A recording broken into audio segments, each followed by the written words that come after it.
I think the biggest thing, I had a lot of autonomy in my position. I still was able to make decisions, but I had no control over the value systems of the organization. And I think that's where I felt like I couldn't continue there because my values and theirs were not matching up anymore.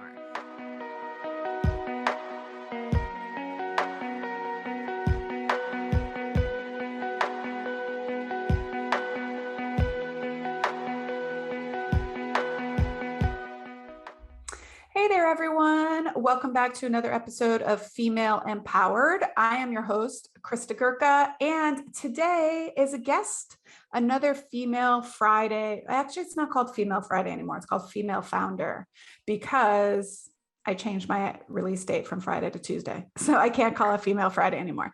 But it's a guest episode today, and I have the pleasure of having Robyn Macneill here with us. I actually met Robyn through Claire Pelletreau, who we both did her Get Paid Marketing program, and we were on her podcast together, which, well, at the time of this recording just came out and we're like in the middle of October.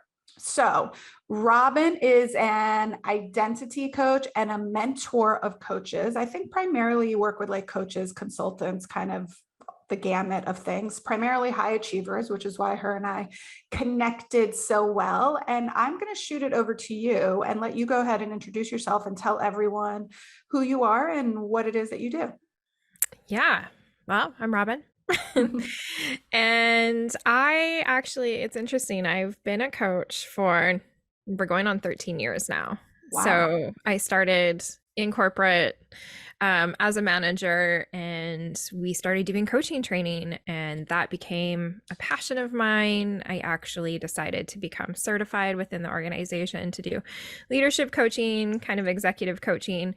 But through manifestation and fate, moved away from that job, and I found the online space and was like, oh, this is kind of cool. I guess, I've got quite a few skill sets. I can maybe be a VA, maybe be a social media manager, and sort of started in this realm and thought, oh, I'm going to have to do this for like 5-10 years before I can really call myself a coach online.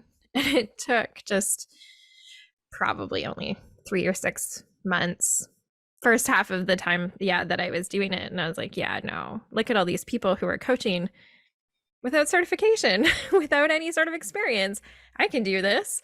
And so I pivoted into coaching, and I've been there ever since. And, throughout the years, I've kind of shifted my niche, but it always came back to that one person, which is a lot like me and you, that high achiever, the deep intellect, the, person who might be considered gifted throughout school. And then how do you be an entrepreneur when you have this high functioning brain? And my entire business is kind of wrapped around how do we get you out of your head and taking the actions that you need to take when you are so incredibly gifted and smart and you can DIY pretty much anything. And that's where I've kind of come full circle back to, it's really in our identity and really coming back to that inner bitch. I hope we can swear. Yeah. Listen, apparently my podcast is explicit. Perfect. So you can drop an F-bomb whenever you want. Great. I will probably drop a few. So but it really is. It's finding that inner bitch because we've been held back for so long. We've been trying to climb corporate ranks and we're playing, the nice girl. Because if we don't, we get called name. We get called bitch. We get called aggressive. But there is that person inside of us that if we were born a man, would be so much easier to express. And then you come into entrepreneurship and you're trying to play by these rules again, instead of just being who you are. And you and I both know if you're going to market yourself as a coach or a person, as an individual, you got to really show who you are. So much so. I definitely agree with that last statement, which is, I think, hard. I think it's kind of hard for anybody, to be honest, that wasn't trained in business. But I think it's particularly hard for females because there is that kind of negative connotation that comes along with being a boss. And I really don't love that term, like girl boss. I mean, I'm a CEO but I'd love to just backtrack for a quick second because I'm always really interested in people's origin stories. So you did say you started in corporate. Mhm. So you don't have to necessarily tell us what company it was, but what kind of, when you say corporate, there's like this huge umbrella. So like, was it financial? Was it what was your role in that company? Yeah, I've had multiple roles actually. It's pretty interesting if you go back through my resume. I've done immigration work, I've Wow. done legal work, yeah. But this role in particular was actually in recreation. So I was managing an aquatics department. I had anywhere from 60 to 90 staff on my team at any one time. And because of the largeness of the team and because aquatics and life saving is quite heavy, coaching is a really big part of that, and leadership even bigger, because you've got teenagers who have to enforce rules for Mhm. safety. Um, so yeah, I managed that department for 10 years, and I had to train upwards of 10. I would have roughly 10 leadership positions that reported to me during that time, and then it became sort of a lateral coaching Right. type where I was Right. actually coaching other managers within the Yeah. facility and becoming it's a national organization too, so then it was coaching on a national level. So yeah. Yeah. I mean, I put myself, well, I did a lot of lifeguarding Oh yeah.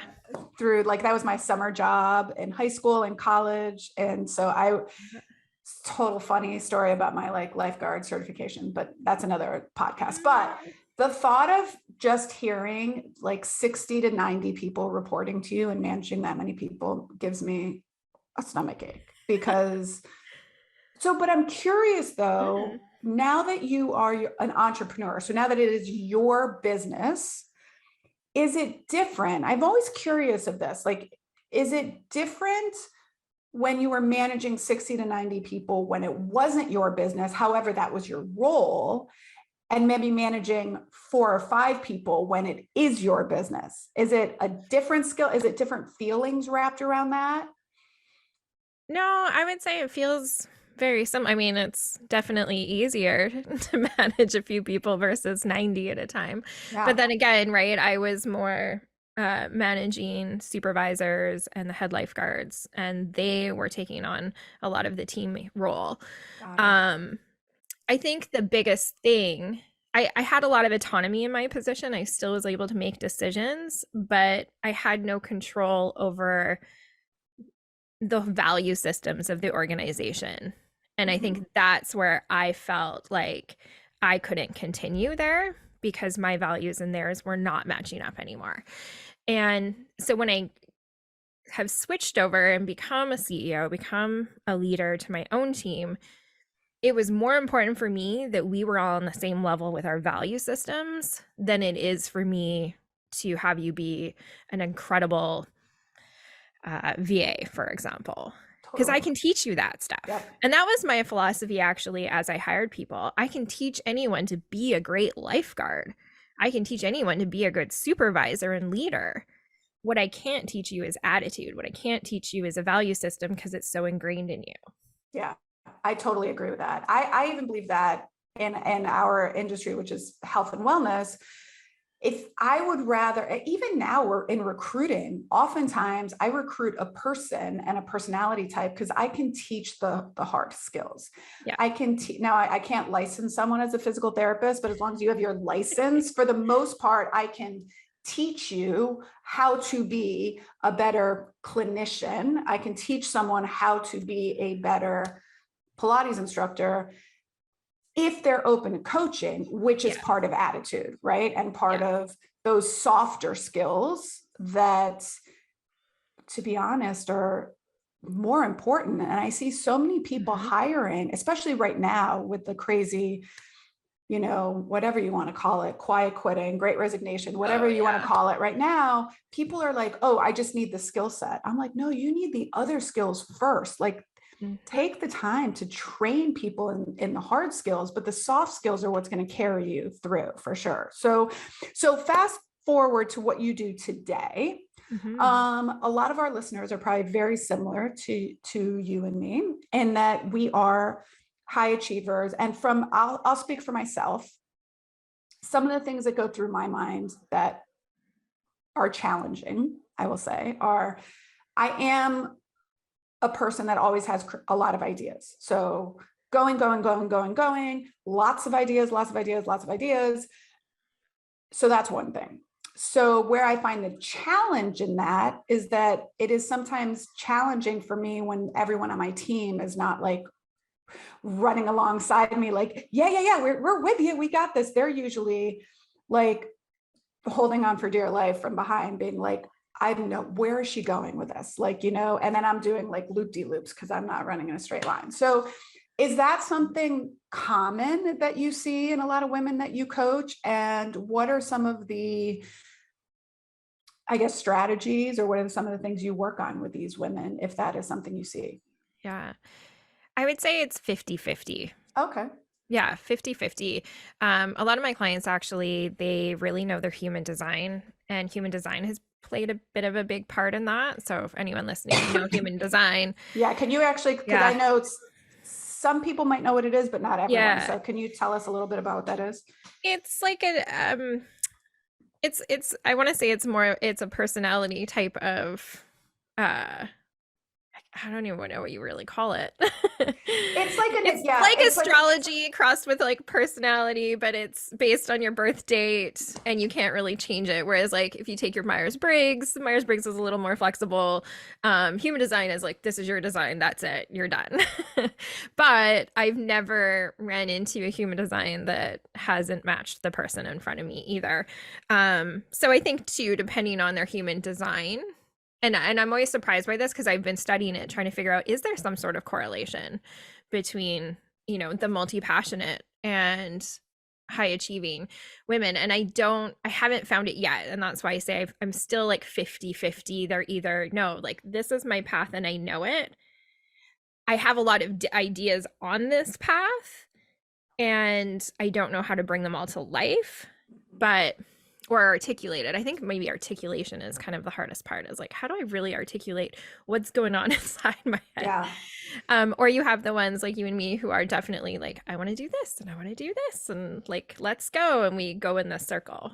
And I've seen that even in myself. I was looking at some old documents today that I had done 2 years ago. And I was like, oh my gosh, it's exactly what I'm planning to do now. But Isn't that crazy? 2 years ago.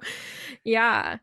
But I would say the themes that come out the strongest for high achievers are their need to people please, the need to be perfect, and then procrastinating when things are not perfect.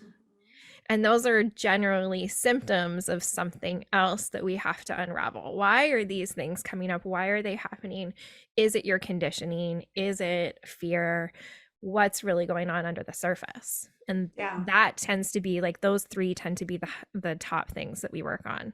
Yeah, I call them 3 Ps because we talk about this a lot in our coaching programs. And I can say that I have at one time, or currently do, experience all of them. You know, I also think I was for the most part brought up in the 80s. I mean, I'm a 70s baby, but the 80s was really, you know, adolescence, teenage, you know, years. And for sure, growing up in the 80s was very different because our parents were, I mean, my parents were great, but they just weren't really around a lot. It wasn't like sitting down with us and helping us with homework and, you know, and things of that nature. So perfectionism was a huge thing, and a huge thing for me as a business owner to overcome. And I remember the first time I really did that was when I was in a coaching program. And it's similar to kind of what you said when you were on the podcast with Claire, when she's like, if you don't have your ads done, don't come to the next coaching call. They told me, I had said I wanted to hire a VA for a while. And they said, if you haven't hired your VA, don't come to the next coaching call. And I was like, what? Like, that's a lot of pressure. And I'm such a rule follower and people pleaser that I would not go to, like, I couldn't not do my assignment, you know, like with that hard task on there, I could not do it. And that was the first time when I met my VA, who still works with me now. Sarah, if you're listening, actually, she will listen because she edits the podcast. So Sarah, who I met, as she's my VA now, she's been working with me for over 2 years. And I had to learn to let go of that perfectionism and recognize that as we were learning to work with each other, things were not going to be perfect, right? But it was only perfect. Like, I bet you 99.999% of people that looked at whatever it is that I was putting out no one's looking at it that much. It's like in my own Yeah. head, Yeah. right? Of like all of that stuff. So can you talk a little bit about, because I do love that correlation between perfectionism and procrastination. So would you mind talking a little bit about how those two are sometimes like opposite sides of the same coin? Opposite sides of the same coin. Yeah. I think they just feed off each They other, do, yeah. quite honestly. And you can have procrastination without perfectionism and use perfectionism as an excuse. Mhm. Oh, it's just not right. I am not going to put my website up because it's just not quite right yet. And so I'm going to go and work on my Instagram bio instead, right? But on the flip side, the same thing. You want it so perfect, you don't have the time for it, and then you procrastinate. Or there's something underlying all of those where it's the fear that if it's not perfect, you're going to be judged for it, or you're not going to get the validation that you want. Because if we think about it, we've been going through our entire lives with some sort of validation. We get good grades, our parents praise us. We get good grades, we get scholarships. We get good grades, we get to go to a better university or college.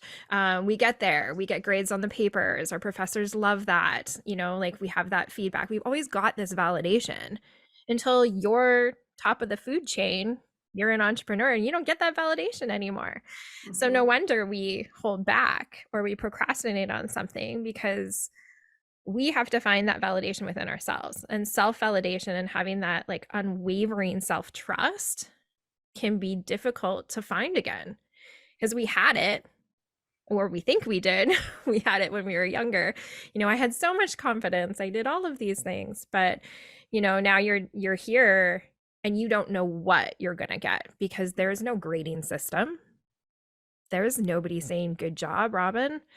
Nope. So yeah, of course I'm going to procrastinate things. Of course I'm going to want it to be as perfect as I want, because the perfectionism too then comes back to my own validation. Well, I'm putting the pressure on myself to make it as best as I can be, because that's the pressure I've put on myself these years and years and years. So now I'm putting the pressure on myself. Now I need it to be perfect. Perfect doesn't exist. And so I keep putting it off, or I keep delaying it until I find that satisfaction within myself. Because really, there's nothing changed on the website that's really so dramatic that you had to wait for it, right? So true. It's just more that self-validation of, yeah, you know what, I can do this. I'm putting this out here and letting my feelings go aside.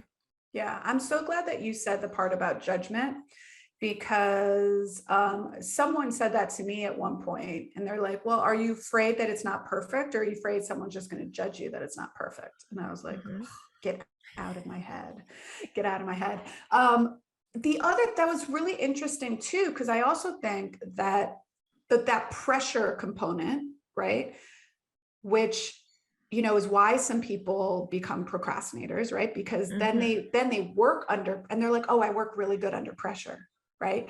So what I find happens is that if there's not pressure involved, they then sometimes get this mindset of like, well, I didn't earn it, or it's not going to be good enough, or it was too easy, so I have to change it. That's where that self-sabotage comes in, where it's like, oh, that was too easy to do. Like, I have to work under pressure, right? And so it becomes this total cycle, right? Where we have to get some of these high achievers like out of that cycle to recognize it can be easy. Like, there are certain things in your job and your career that certainly can be easy. Would you agree with that? I would imagine that's a hard circle to reverse. Oh no, you hit the nail on the head. for sure. Um, it's not, it's, we're just so conditioned to go, go, go, especially North American society, Mhm. without any breaks. And if we think about this high achieving background, all of the steps that we've gone through, and now we're here, and we're the ones putting the pressure on ourselves. When do you let off the pressure? You can't. It's a really hard switch to shut off. And then when you do shut it off, all kinds of feelings erupt. Mhm. You have guilt for not working on your business. You feel shame that you're not working on your business. And then you put more pressure on yourself and you talk the mean girl talk inside your head instead of just allowing yourself to have time off or not work a full day. Like, I don't work full days anymore, but it took a lot of reconditioning to be, in that state of mind where I don't have to sit down between 9 and 2 when my daughter's in school and work for 5 hours straight, which is what I used to do. Mhm. Like, I can go for a walk. I can decide to sit down and read a book. Like, but that doesn't happen overnight. Yeah, it doesn't. And we have to almost, at least this was my experience, like sit in the discomfort of not working. Oh, yes. Yeah. Right. And listen, I'm also very lazy on the flip side too. Like I Yeah. could spend all day Sunday. Like I don't think I got out of my pajamas. Today's Monday, anyways, at the time of the recording. I don't think I got out of my pajamas yesterday until 3 o'clock in the afternoon. So it's not like I'm go, go, go, go, go all the time. But so I'll be two extremes. I'll either be like Netflix for 7 hours, in my PJs and a blanket, or I'll be, oh, what are we going to do next? And what are we going to do now? And what are we going to do now? So allowing myself the break. And what I'm happy to say is that now, and we talked about this a little bit on Claire's podcast, like my business is a 7-figure business, and I have learned that I don't have to do it all. As a matter of fact, I should not be doing it all. Because if I'm doing it all, that means that I am not allowing my team the accountability and the opportunity to work to their fullest potential, right? So now I go into the studios, I don't know, one day a week, if I want to. And I love how you spoke about that you take in your coaching programs, you take 2 months off. Mm-hmm. So, and you made a really good point of now when you're online, it's like there's always opportunity to work, right? So, Yep. can you talk about that and what that experience was like for you?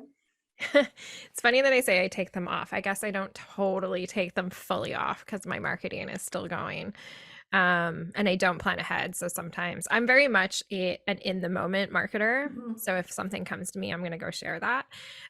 But as far as client calls go or group coaching calls, I take 2 weeks in March when my daughter's on spring break, all of August, and all of December. And the only thing that I am doing during those times is marketing. That's Mhm. it. And that was a shift mostly because I kept getting into investments that would go over those months and feeling like I'm investing in a coach or a program and I'm not even using it that month because I'm on vacation or my daughter's home, whatever the case is. And it started to make me a little bit resentful of those investments. But also I wasn't intentionally taking time off. I was taking time off when my husband took time off, but I'm also, home with my daughter all summer break and I need time off from that too. Mhm. Right? So this year was the first year that I did that with my clients. So all my clients knew, I'm available on Voxer if you need me. There's always going to be those little things, but we're not having calls this month. And it was great. And for them too, they took a step back and they were able to do actually a lot more behind the scenes stuff on their business that they'd been putting off because they'd been so involved in their client work. And yeah, it's so far, it's made an incredible difference to Yeah. them. It's great. I mean, when you said that, I was like, oh, I wrote that down. I was like, take 2 months off. especially with the online business, because you're Mm-hmm. correct, even because you could take it anywhere with you, which was my initial goal. So with transforming some of Pilates in the Grove onto online components with coaching, mentoring, and we do have a video on demand platform, which is online.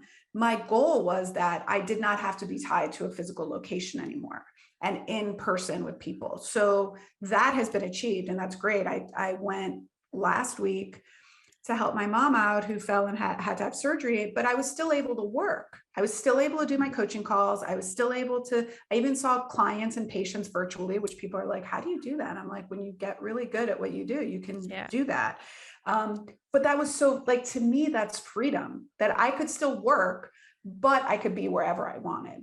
Right. Mm-hmm. Now, the second component to that, because I fell kind of back into those high achiever traits where now I have to say, no, I'm going to take, like you said, maybe July or August or December. I love December because really in an Yeah. online business, people are doing very little in December anyways. Like, it's, so why not just be like, you know what, we're going to go dark. Like my copywriter, she goes dark for 2.5 weeks in December, and it's like no Voxer calls, no nothing. Like she is done and off. So that's also something to, like, Mm-hmm. aspire to. And so for the women that are in our coaching groups, I try to encourage them to at least start with like a CEO day.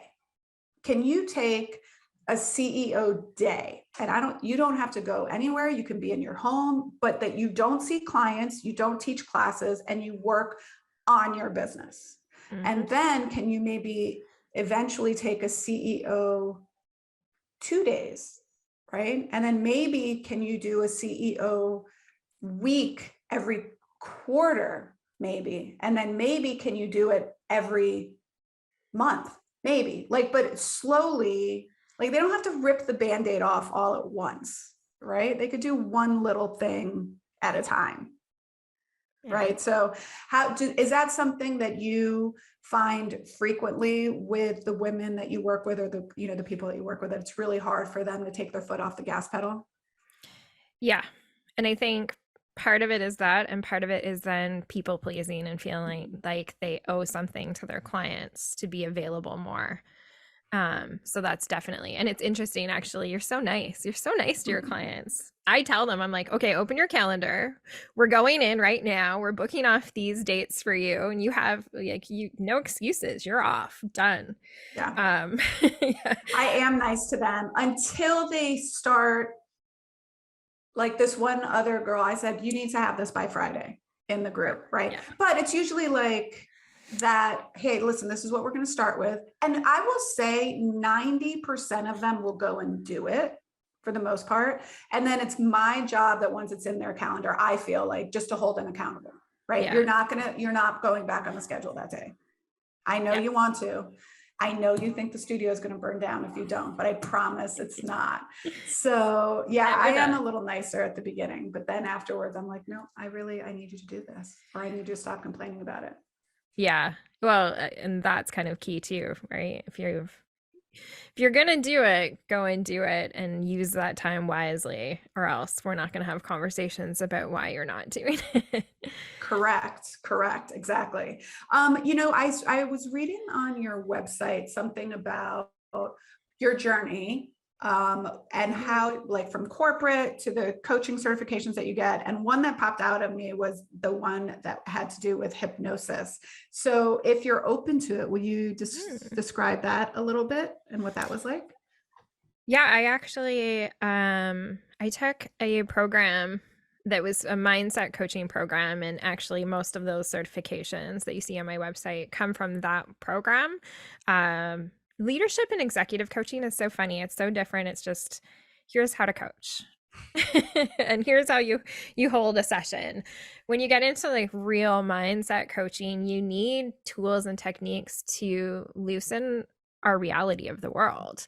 And so hypnosis was one of those things. And getting into it, that wasn't even, I was like, okay, that's nice, but that's not why I'm doing this. And the more and more that I learn about hypnosis, actually, it's a very powerful tool. And I honestly haven't used it enough with my clients because there's still, I think, misconceptions about what hypnosis is. A lot of people think, oh, hypnosis is some sort of trance where I don't have control. But in fact, and it is a bit of a trance, but you're always in control. And I think that's the best part about hypnosis, is that we are accessing that subconscious part of your brain, not the conscious part. And we're allowing that to have its voice. And that's really what a hypnosis session is for, is about refinding that subconscious voice that has been blocked by conditioning, by your conscious logical voice. Because I mean, how many times do you talk to somebody and they say, well, I know that da da da da da, but they're still not able to move forward because there's something deeper. And so hypnotherapy is really more about getting to that deeper issue. I'm a big believer in it. And so I was very interested to see that there was a part of a coaching certification that came with that, which I think is phenomenal, because I do think getting to your subconscious and really recognizing maybe certain patterns that we take on as leaders, that the more we can work on, the better a leader we become. I am fully convinced that the work I started doing personally on myself was the most important thing that allowed me to transition into a better leader. And I still make mistakes, because I do think there is, like with human design, there are certain things that are always going to be my strengths, and certain things that are maybe where my strengths, I don't like to say they're weaknesses, but just become like kryptonite a little bit. Right. And so, so I recognize, at least I can recognize that now and put language around it. Right. And say, I recognize that I am, and by the way, I've done every like personality test, like Myers-Briggs, Strength Finders, Enneagram, Sacred Money Archetype, Human Design. So I'm always fascinated with what they say about me. So anyways, but it was really interesting. And I'd love if we could, to maybe get into some tactical, maybe some actionable strategies that our listeners might be able to take directly from this podcast. So if let's say we're working through people pleasing. Okay. Let's say there is what's coming up for, and I'm certain of this because it happens in our industry all the time, saying no to clients. So in other words, these are people that are like brick and mortar. So your client wants to do a 7 a.m. session with you. You do not want to do 7 a.m. sessions anymore. How would you start to work with someone like me or someone in our industry to allow that conversation to happen with feeling as little guilt as possible? Depends on how much guilt we have. Right, exactly. I mean, coaching conversations are always the most effective in a quicker amount of time, because you have your coach asking you the questions that get you to think powerfully. We all have those answers within us. And so for anybody who doesn't have the ability to have a coach, the best thing that I can give to you today is somewhat of a journaling exercise. And I feel like there's people who love it and hate journaling. So I'm going to call this a writing exercise. It is a writing exercise where you need to ask yourself the question, why can't I create this boundary? And allow your mind to flow. And you're just going to write out whatever comes out. If it's one word and the word is softness, you write down softness, and you can figure out what that means later. Sorry, you're frozen. Oh, can you hear me now? There we go. Yeah, okay. I was just I'm like, wait, are we still here? We're still here. Okay, good. Oh, there you are. Okay. So yeah, if that's the word that comes to mind, you figure it out later. You can write down full sentences, point form, images, whatever you're seeing and hearing. And then you need to ask your subconscious, what else? What else? What else? And you continue to do this until you have let go of anything and everything that's kind of attached to this one topic. And what you're going to do after you've done that is look at it. What are things that I can work on right now? Okay, I have a history of always saying yes. And that stems from watching my mom always say yes to things and always being the caregiver. And so, okay, so now I know what the root cause is. Now I can go and work on that. And so you kind of have to figure out what that root is in order to figure out what it is that you can work on. So just knowing that you have something to work on. Then you're going to look at your other answers. What can I let go of right now? Because there's a lot of shit in our heads that we could just probably let go of. And we have some attachment to it, but not a deep attachment to it. But it keeps coming up. Forgiveness is a really great way to let go of something. Speaking it out loud. I am ready to let go of this. Mm-hmm. Or you can do some other energetic work. Meditations work really well for that as well. You can find cord cutting meditations, or potentially, like if it's forgiveness meditations, but really just kind of letting go of those other things. And then there might be some actions that you can take. So if you're looking down and you're saying, okay, this keeps happening because I haven't blocked my schedule. I haven't changed my schedule. I just need to send the email. It's going to feel a lot easier to do those tasks because you know the underlying feelings now. You can see those emotions. You're managing them. You're dealing with them. And now you can go and do that task too. It's all about bringing it just to your awareness. Yeah. And as soon as it's brought to the awareness, it's so much easier to do those tasks versus working in the opposite way where it's like, go block your schedule. Somebody's not going to go do that because all of the emotion is still there. Yeah, that's such great advice. And one of the things, even with what I've suggested to people, is that if they, because here's what I would say commonly happens. Like you would say to me, Krista, so what's coming up for you with telling that client you don't want to do 7 a.m.?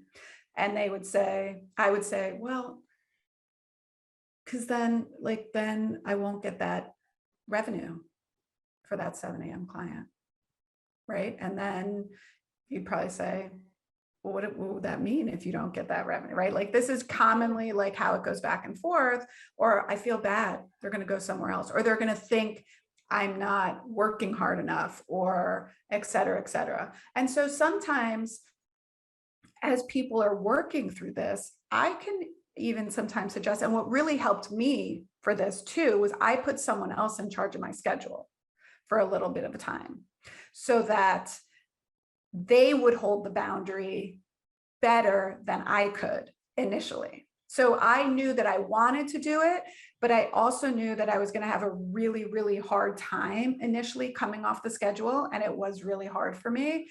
I put somebody else in charge of that boundary for me. And it was nothing to them. Like, it was just like, this is my job. My job is to keep her schedule clean. And even now I do that oftentimes too. It's much easier for me. But do you also believe then that it's almost like repetition? So the more you practice holding the boundary, the easier it becomes. Mm-hmm. Yeah. Oh yeah, for sure. It's actually interesting. As you were talking about that, I was like, oh, I need to tell you the story about Frank. Let's talk about Frank. Frank. So one of my clients had she had kept having a problem where people weren't paying her on time. This is a big one in our industry too, by the way. Yeah. Right. So she didn't have any assistants at the time. So it didn't make sense for her to delegate it. And she just couldn't, for whatever reason, get past this. She couldn't get past the people pleasing, the trying to be nice. She's trying to enforce this boundary. She's getting frustrated and irritated, but she's still trying to be, quote, professional, because that's what we got to be as women, right? So we developed her an alter ego, Frank. I love this. Frank had his own email. Frank got to write whatever he wanted to the clients to say, hey, you got to pay, not in a mean way, but in a way that actually worked. And because it was coming from a man, Frank was her like billing department, right? Pretty much. Yeah, Yeah. accounts receivable. Accounts receivable, get me the money. We need this. People didn't even second guess. No. Didn't even second guess. And they would come, they'd be like, wow, Frank is like, he's putting the pressure on. And she was like, yeah, That's why I have him. yeah. He's What he really great for the does. company. Yeah. Yeah.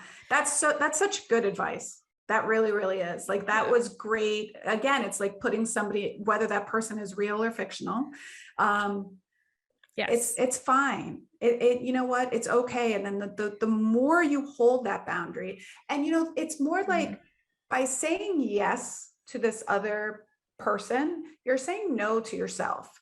And I think that, I'm not saying when you're first starting your business, we do think like, I don't know about you, but when I first started my business, I taught at 7 a.m. I taught at 7 p.m. I was like, I will do whatever I need to get business. Mm-hmm. Then once I started to grow my schedule and I became more of an expert and I was showing value to people, then I was able to say like, this is how you can work with me. Right. And now it's at the point that people either say yes, or I have an alternative. I understand this doesn't work for everybody. I really do.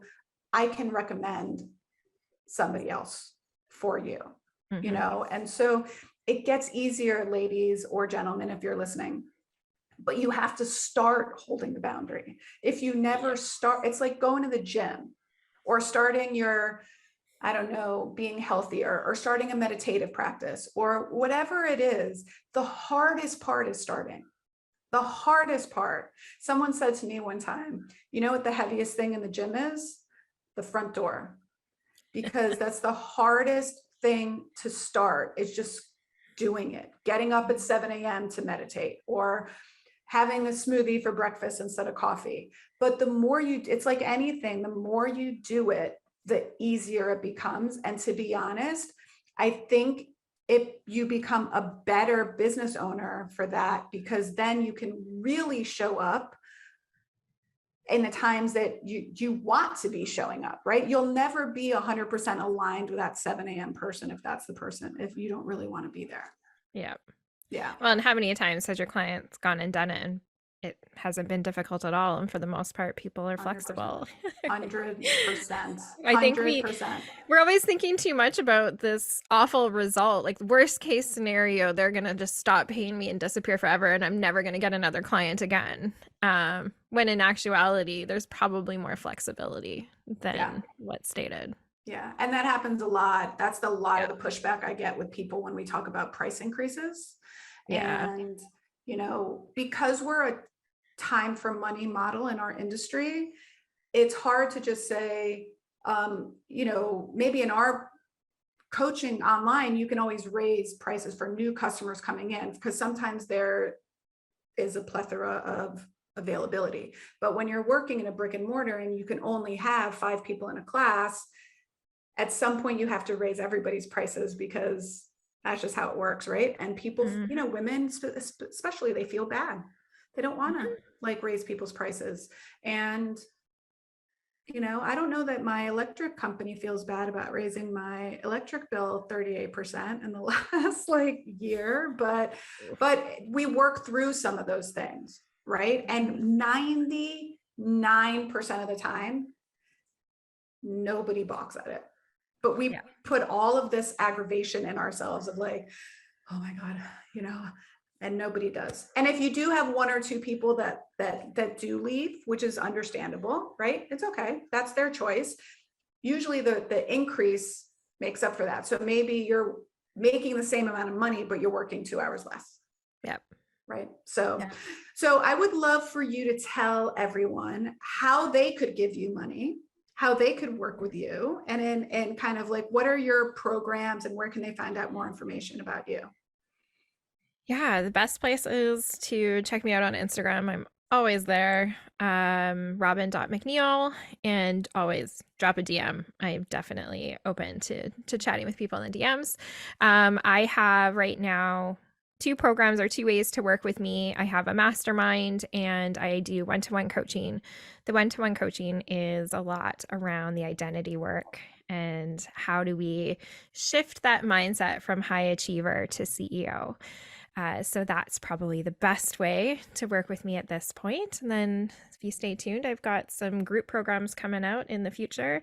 One I think would be really exciting is I'm doing an energetics program. So deregulating the nervous system, which is much needed after we come from working in somebody else's business to having our own. So So, much, so yeah. much.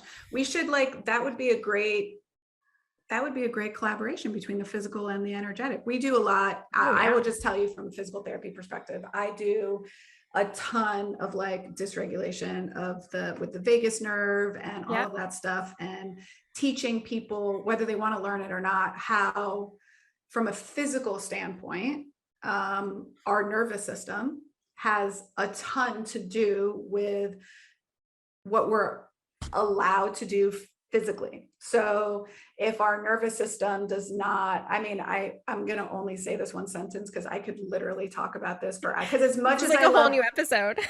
as much as I love business, the human body to me is my canvas. So what people don't understand is if your nervous system, for whatever reason, feels that you are unsafe, whether we're talking about unsafe emotionally, unsafe physically. So if your nervous system recognizes that your ankle joint is not safe in a certain range of motion, it will never allow you to have access to that mobility, no matter how much you can move your ankle around. So when we talk with athletes, and when we talk with even physical therapists, and I work with physical therapists, and they're like, I'm doing this mobilization and the person keeps coming back, and we fix it during the session, but they keep coming back and it's off again and it's off again. I'm like, have you checked their nervous system? Have you checked their breath patterns? Have you checked any of that stuff? Because if you can dysregulate that system first, then work on the mobility, it will stick.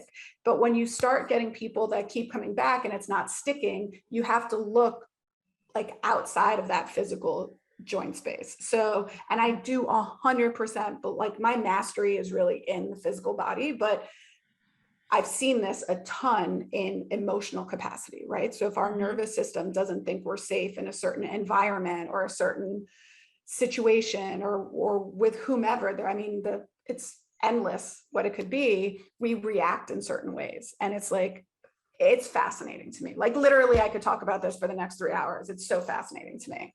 So yeah. I'm so happy I'm happy also to hear that more and more people are bringing energetics and stuff to mindset and to coaching.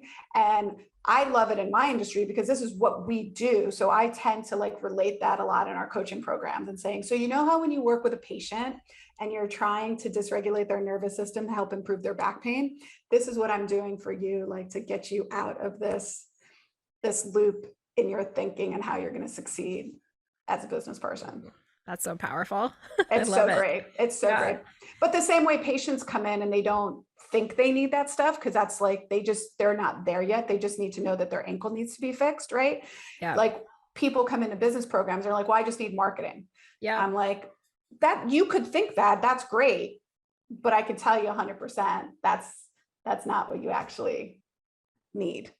Right. And so it's hard as a coach sometimes to get people to recognize that. Right. I think Marie Forleo, I don't know who said it first. She probably wasn't the first one to say it, but she's like, sell them what they want and then give them what they need, Yeah. Yeah. That I agree with you. It's been my entire journey.